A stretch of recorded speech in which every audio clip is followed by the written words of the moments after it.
Assalamu Walaikum. Hello friends, how are you? Welcome back to my another video. In this video, I am going to show you how to write text in flowchart shape in Microsoft Publisher. Let's get started. At first, we have to open a Publisher document. Now we want to write text into flowchart shape. Go to the Insert menu, then click the Shapes drop-down menu.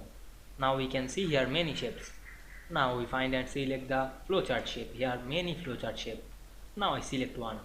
Now I select this flowchart direct access storage. Then draw this. Now we can see we insert a flowchart shape. Now we want to write text. In this flowchart shape, click right button on our mouse and click add text. Then we can see here show a cursor. Now we write anything using our keyboard.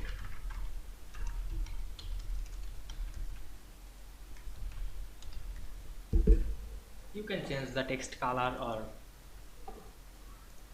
any more. Click the home menu and increase the font size. Otherwise you can change the color. Click font color option. Now I select the white color.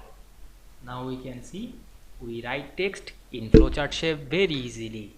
I hope you enjoyed the video. Please like, comment, share and subscribe my channel. Thanks for watching.